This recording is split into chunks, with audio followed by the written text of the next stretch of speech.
For Brazilian cinema, this is, I mean, it's huge. A landmark. A landmark, okay. Best Picture nomination. I mean, come on. Put some, on the global stage in a way we haven't really seen before. Right. This isn't like, your typical feel-good movie. Right. We're talking about like a dark, turbulent period in Brazil's history, right? Definitely. What is it about this film? What makes it resonate so strongly? Not just within Brazil, but, internationally as well.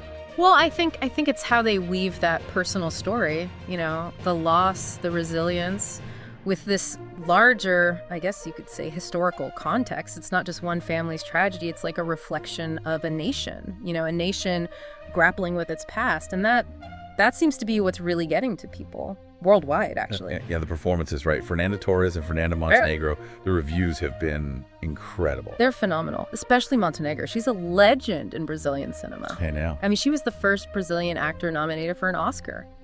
Way back 1998, Central Station. Yeah. So to have her, and Talares, who's amazing in her own right, I mean, come on, it's a real treat, What's it like? I'm curious. What strikes you about their performances in this film specifically? What's different?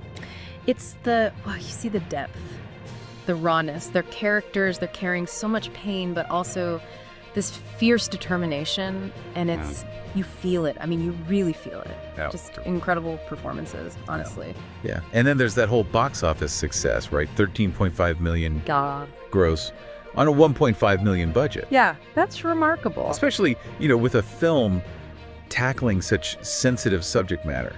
Do you think their star power played a role in that? Possibly. I mean, their names definitely attract attention. Their reputations as serious, dramatic actors. Right. It gives the story weight. But there's also, I think, a growing appetite for this kind of story. Stories that confront these difficult histories, stories that challenge us, make us think critically about the world around us. So it's probably a combination. Yeah, and all of that, in spite of this boycott attempt from the Brazilian far right. Yeah, that was something. What do you think? What was their motivation for trying to, silence this story? Well, the film, it critiques the dictatorship, the period of authoritarian rule. It challenges certain narratives that, while some on the far right either support or try to downplay. Right. That direct confrontation, well, it probably triggered the backlash. Makes sense, doesn't it? Yeah. It didn't work, though, did it? I mean, the film still found success. No, it didn't. So, what's that tell us about Brazil today, culturally, I mean? That's interesting. I think it suggests something shifting.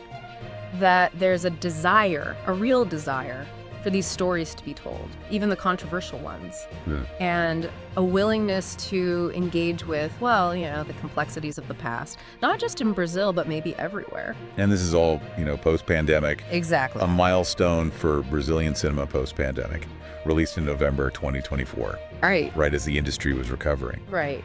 I'm curious, what was it like before COVID? What was the state of film in Brazil?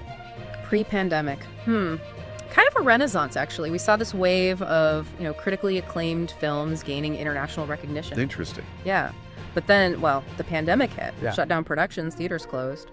Devastating. Everywhere, yeah. So I'm still here to emerge, so triumphantly from that. It's huge. It really is a sign of resilience, I think. Creativity, this passion for storytelling. Even a pandemic couldn't stop it. That's inspiring. It is. I mean, I'm Still Here is more than just a great film. It's like a symbol, Yeah. Hope, renewal for Brazilian cinema. And, this isn't just competing against other Brazilian films. It's at the Oscars for Best Picture. Yeah. Up against some serious contenders. Oh, yeah. Big names. Absolutely. Emilia Perez, the musical, everyone's talking about it. And, of course, Wicked, the adaptation everyone's been waiting for. Huge competition. Cheers. Which makes I'm Still Here's nominate. I mean, wow.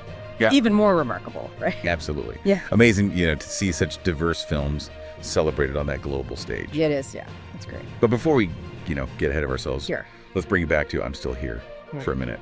We've talked about the historical, political context, performances, box office success. But what is this nomination? What does it really mean for Brazilian cinema on a larger scale? I mean, This nomination, I think it's a watershed moment, truly.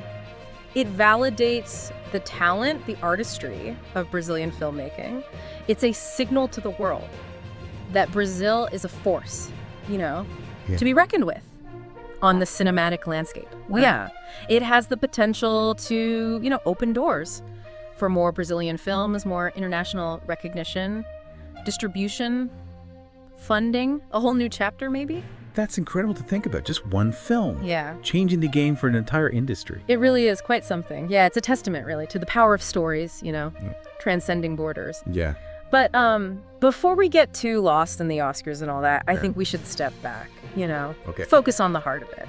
You're right. We've been talking big picture stuff. Yeah. What about the core of I'm Still Here? What makes it so compelling? What are the messages? Well, one thing that really jumps out, it's the resilience, the human spirit against unbelievable adversity. Eunice Paiva's journey, her determination to find her husband, to confront those in power. I mean, it's heartbreaking, but also incredibly inspiring. It's about truth and justice, isn't it? Fighting for that. Yeah. Even when it seems impossible. Exactly. But this happened, what, decades ago? So, I mean, why does it still matter? Why does it resonate with audiences today? That's the thing. It's rooted in history, yeah. But the themes, they're timeless. The struggle for truth, for justice, fighting against, authoritarianism. It's universal. And sadly, we see echoes of it, playing out all over the world today. So even though the dictatorship is over, the film's message about how fragile democracy is and how important it is to stand up for what's right, it still resonates. Oh, absolutely. It's a wake-up call. And I think that's why I'm Still Here. It's sparked all these conversations, not just in Brazil. You mentioned those conversations. What have you seen? What kind of reactions? In Brazil, it's really ignited this national dialogue about the dictatorship, the legacy of it, remembering that difficult past. Yeah. And for a lot of people, it's been cathartic almost to process that trauma, to heal. And globally, similar response. Yeah, internationally, it's drawn comparisons to, other films about political oppression, resistance, started conversations about the dangers of authoritarianism, safeguarding democratic values. I guess, in a way, it's a cautionary tale. Wow. Reminding us that the fight, for freedom, for justice, it's never truly over. It's powerful that one film can do all that. It is. It really shows you the power of art, doesn't it? To challenge us, to make us think critically about the world, and in the end, to connect us, through shared experiences. It's incredible, really. Yeah. But the film came out in November 2024, right? Oscars are still a few months away. Right. What about the critics? What have they been saying? Has it been as well received critically? Oh, yeah. Overwhelmingly positive reviews, actually. Really? Yeah. Critics have praised the performances, the direction, the subject matter. It's timely. Some have even called it a masterpiece of Brazilian cinema. So I'm Still Here. It's not just important for Brazil. No. It sounds like it has the potential to leave a lasting impact on cinema globally. I think so. It's a testament to the power of storytelling, its ability to transcend borders, cultures, spark conversations, and inspire us, to think about our own values, our own beliefs. I think I need to see this film. Add it to the watch list. You should. You really should. It'll stay with you. That's good. That's what you want from a film, right? Absolutely. Okay, so we've been talking. I'm Still Here in the context of, modern cinema. But this film, it didn't just appear out of nowhere, right? No. It's part of a rich tradition of filmmaking in Brazil. It's got a history. So for our listeners who might not be, as familiar with Brazilian cinema, what defines it? Right. What are the key characteristics? It's diverse, for one thing. They tackle difficult subjects. And visually, it's very distinctive. Often blends realism with, magical realism. Really? Yeah. Creates this unique, cinematic language. It's a cinema that's not afraid to experiment, challenge conventions, reflect the complexities of Brazilian society. You mentioned magical realism. Yeah. That makes me think of, Latin American literature. Oh, absolutely. Authors like Gabriel Garcia Marquez. Right. Is there a connection there? Definitely. A kinship, I'd say, between the literature and the film. Yeah. In Latin America, especially. Exploring themes of, identity, history, the surreal. Okay, interesting. But back to film. Sure. I've heard of Cinema Novo. Yes. Is that connected? Absolutely. It was a revolutionary movement in What? Brazil during the 60s and 70s. Okay. Focused on social realism, experimental techniques, politically engaged. Wow.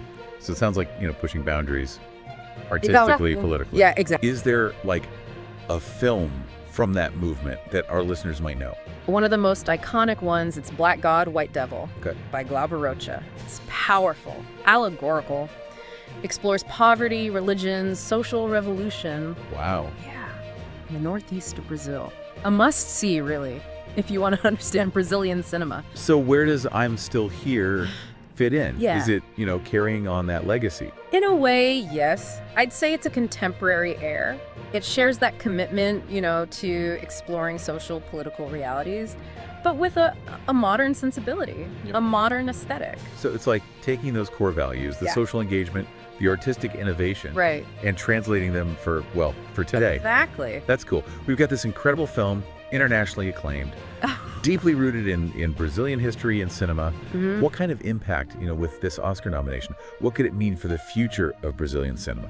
It's a game changer. I really think so. It's international recognition, validation, and that opens doors, for more films to reach wider audiences, more funding, more support for the industry, to nurture new talent, new stories. This could be like a pivotal moment for Brazilian cinema. This could be a new wave of, creativity recognition on the global stage. It's exciting. It is. And I think this nomination is going to inspire, a new generation of filmmakers in Brazil I think so too. to tell their stories, share their perspectives. Into the world. This deep dive, I've learned so much. Brazilian cinema, it's so rich, so much depth. It is. It really is. And it's not just about entertainment. No. It's about history, about injustice, about the resilience of the human spirit. I couldn't agree more. And I think that's, a perfect place to stop for this part of our dive.